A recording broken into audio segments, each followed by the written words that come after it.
Assalomu alaykum, hurmatli kuzatuvchilarimiz. Mana bugun yana navbatdagi kukun mobilimizni bitirdik.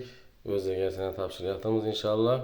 Xudo xolasa ajoyib bo'lib chiqdi, yana qo'shilib bo'lib. Hamma yeri baland bo'lib chiqdi. Aynan yo'llarim bazis dasturida chizib, o'lchamlarni oldik.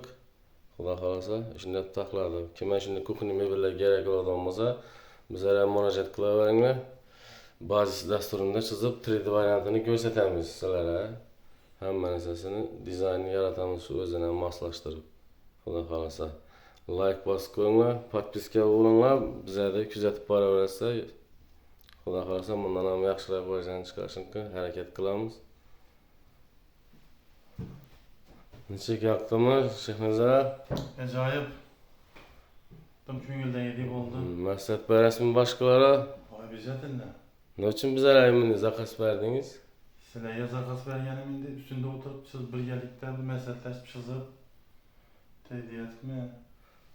Bazis dasturida. Novvoy qo'yatan bo'lsam shuni kiritib kompyuterda chizmasini boshqa chizib Oldindan ko'rib bildingiz mebelingizni. Ko'rib, hali bitmayapti. Tashlab berding telefonimga.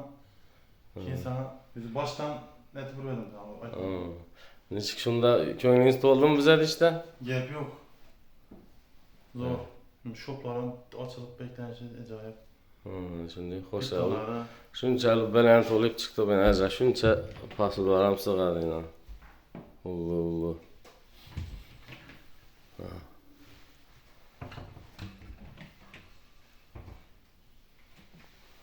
Mana stolishnisalar ham chotki 4 santilikdan qo'yib berganmiz, xo'shroq bo'lib.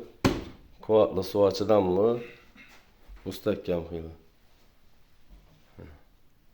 Asa kutib qolamiz, kelaversa, zakaz bersa, bu yerda pechkasi, mikro'lnakka turadigan mesta.